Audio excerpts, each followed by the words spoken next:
Hi, this is Dr. Janson, and today I'd like to talk to you about edema. I know we've talked about it in the past, but I wanted to go over it again to emphasize some of the ways to treat it at home because it's really important.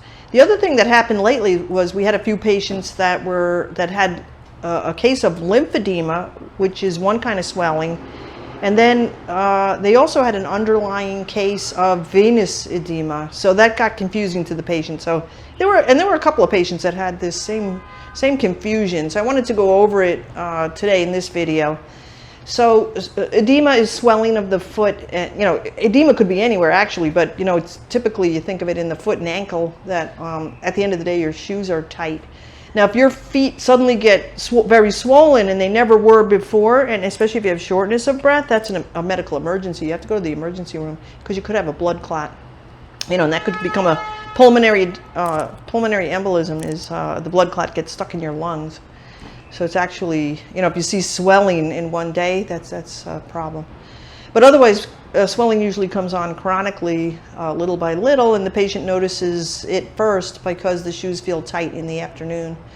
There's two types of vessels that clear the fluid out of your foot and ankle. One is veins. As you probably know, veins clear the blood from your foot and ankle and bring it back to the heart, so the heart can pump it again.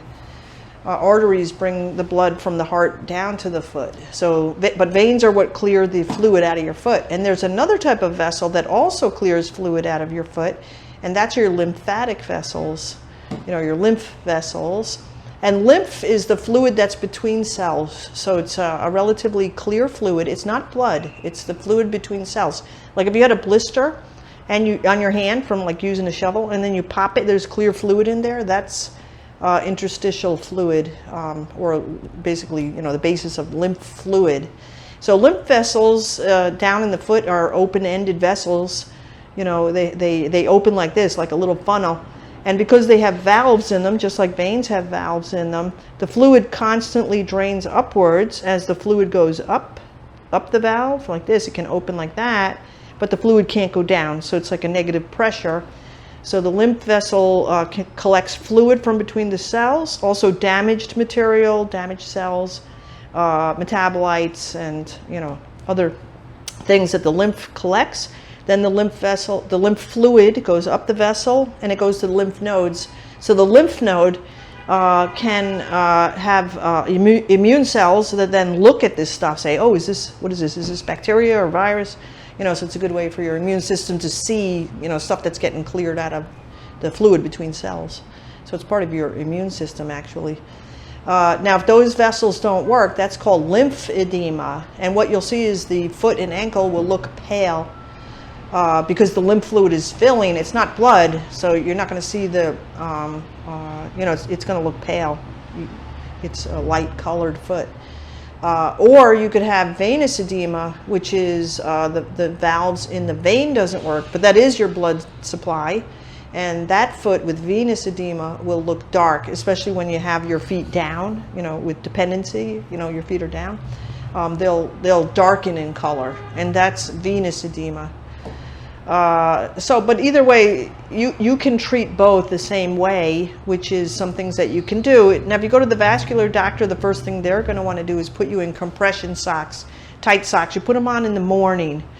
As soon as you wake up, you put on your compression socks. If you wait, you go to the bathroom and you start drinking coffee and sitting around, and then try to put them on, it's harder to put them on. It's also harder to put them on if you take a shower because your skin is wet and sticky, and then it's hard to get the socks on. So if you have to wear compression socks, it's better to take a shower at night. And then when you wake up in the morning, your skin is dry. It's much easier to put those socks on. And have the socks really right next to your bed, and just get in the habit. Like you wake up and just, put those socks on right away. You can change them, but if you put them on right away and your feet never get swollen, it's easier to take those up and put new ones on later in the day if you want to change them. But try to get those socks on right away, even before you go to the bathroom. Get those socks on.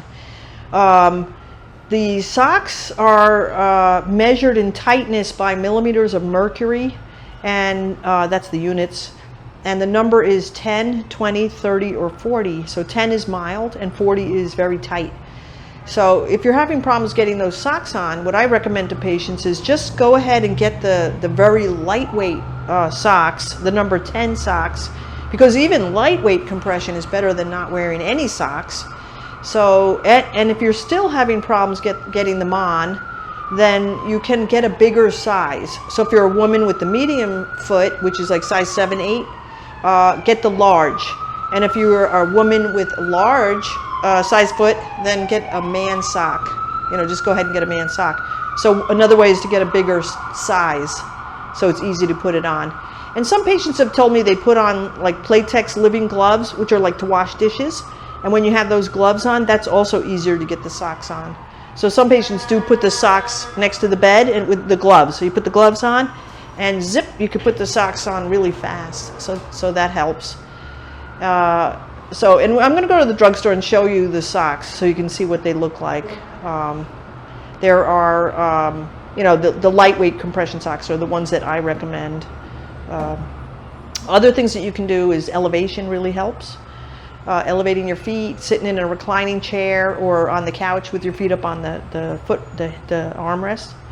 Elevation helps.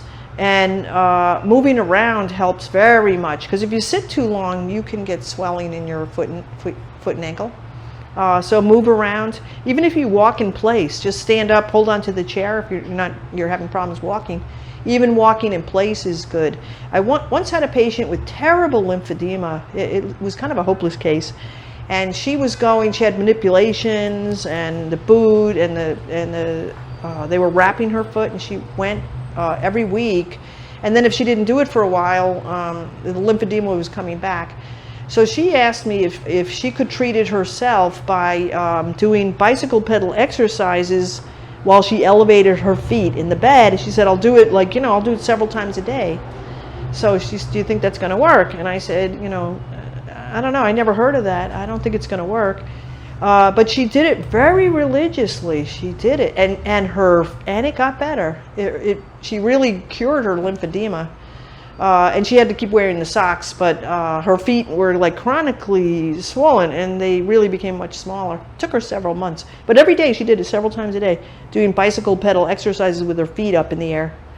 So, but basically, keep your feet moving really helps, and elevation can help. That lady was doing both at the same time, so that was helpful. So I know that can help. So that's how you drink a lot of water. Drinking water helps, because when you're dehydrated, your body will, spare water. Your kidneys don't work as well if you're dehydrated, so they'll not clear water, and the water will be stored in your feet and ankle. So drinking a lot of water will also help edema.